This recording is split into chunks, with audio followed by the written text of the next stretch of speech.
ये वीडियो देखने के बाद बिहार एपीयू से रिलेटेड कोई और वीडियो देखने की जरूरत नहीं है। Hello everyone and a very welcome back to our channel Study IQ after LLB. आज की इस वीडियो में पूरा इन डेप्थ डिस्कशन होने वाला है कि आपका बिहार एपीयू सिलेबस से लेके स्ट्रैटेजी तक, एलिजिबिलिटी से लेके आपके एग्जाम पैटर्न तक और क्या वो डॉक्यूमेंट्स रिक्वायर्ड होते हैं, इन सभी के बारे में इन डेप्थ डिस्कशन होने वाला है। Without any further ado let us begin. तो यहाँ पर थंबनेल में आप देख सकते हो क्या क्या चीजें हम डिस्कस करने वाले हैं।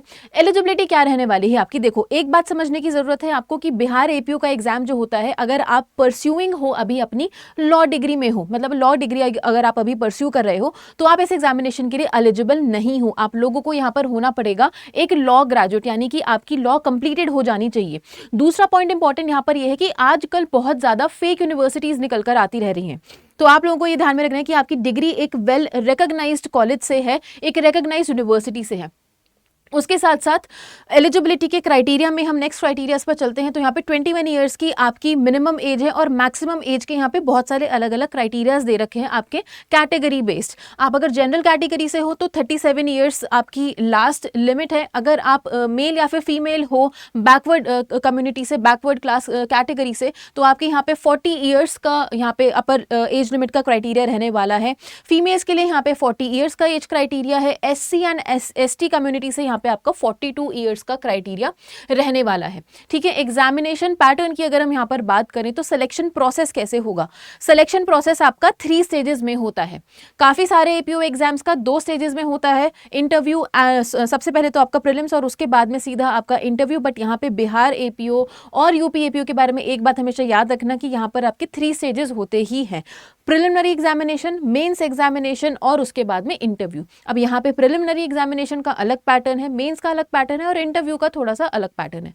उसको भी कवर करते हैं क्या है।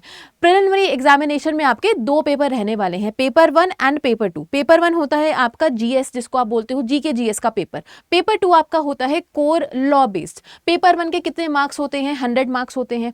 पेपर 2 के आपके कितने मार्क्स होते हैं? 150 मार्क्स होते हैं। ये दोनों ही कंपोनेंट्स आपके प्रिलिमिनरी एग्जामिनेशन का पार्ट है यहाँ पे। उसके बाद में आपसे दोनों ही पेपर्स आप लोगों को यहाँ पे लैंग्वेज का बेनिफिट मिल जाता है, हिंदी और उसके साथ साथ इंग्लिश में आप लोगों से क्वेश्चंस पूछे जाते हैं। तो अगर आप लोगों की प्रोफिशिएंसी हिंदी में ज़्यादा है तो बहुत अच्छी बात है, आप इस एग्जामिनेशन के लिए अपीयर कर सकते हो, क्योंकि यहाँ पे आपको क्वेश्चन पेपर हिंदी में भी मिलने वाला है। क्वेश्चंस कैसे होते हैं प्रीलिम्स के आपको पता है, सारे ही एग्जामिनेशंस के, भले ही वो हमारा जुडिशरी एग्जाम हो या फिर वो एपीयू एग्जाम हो, क्वेश्चन जो होते हैं वो सभी के सभी आपके MCQ बेस्ड ही होते हैं। 100 क्वेश्चन रहने वाले हैं पर पेपर और एक क्वेश्चन, एक मार्क्स मिलने वाला है। अगर आप सही क्वेश्चन करते हो तो आपको यहाँ पे 1 मार्क्स मिलने वाला है, यानी कि 1 मार्क पर क्वेश्चन यहाँ पे रहता है।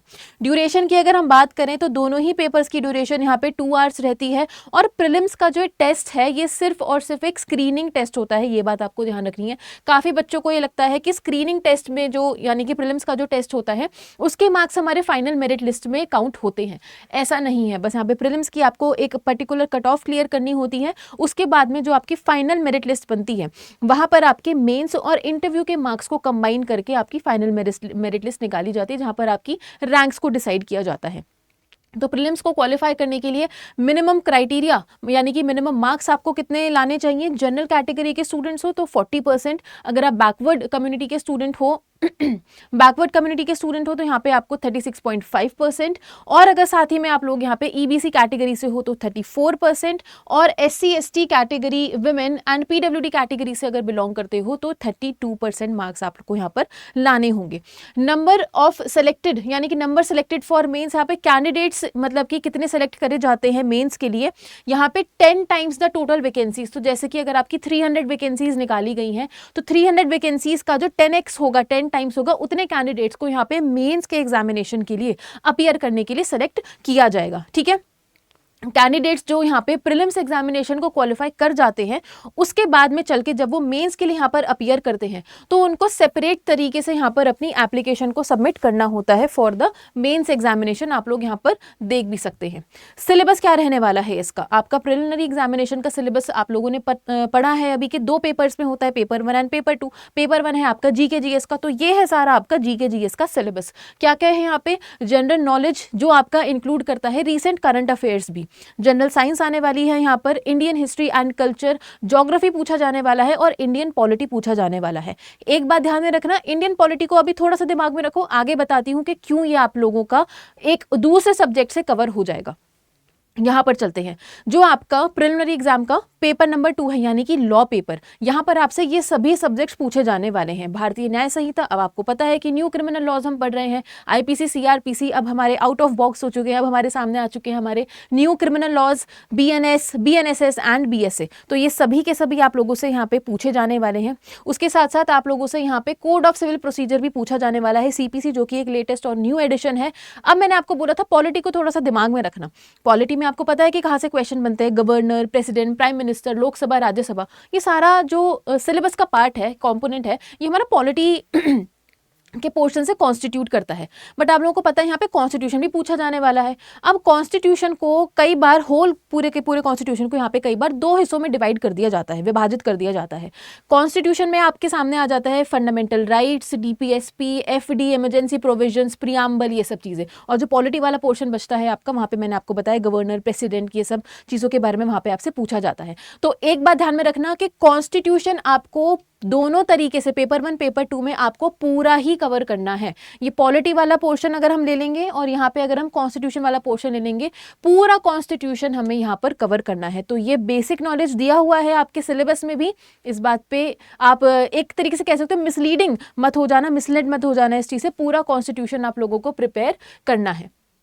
अब ये बात तो रही हमारे प्रीलिम्स के एग्जामिनेशन के बारे में। यहाँ पर चलते हैं कि मेंस एग्जामिनेशन में आप लोगों से क्या पूछा जाने वाला है। मेंस एग्जामिनेशन में आपके होने वाले हैं 8 पेपर्स। सबसे पहला पेपर होगा यहाँ पे आपका जीएस का, यानी कि जीके जीएस का 100 मार्क्स का रहने वाला है। हिंदी लैंग्वेज का पेपर होगा, इंग्लिश लैंग्वेज का पेपर होगा 100 ईच। फिर उसके बाद में आ जाता है हमारा criminal laws, BNS, BNSS, BSA, CPC, ये सारे पेपर्स आ जाते हैं जो कि आपके 150, 75, सीपीसी आपका 75 और कॉन्स्टिट्यूशन आपका 150 मार्क्स का यहाँ पे रहने वाला है।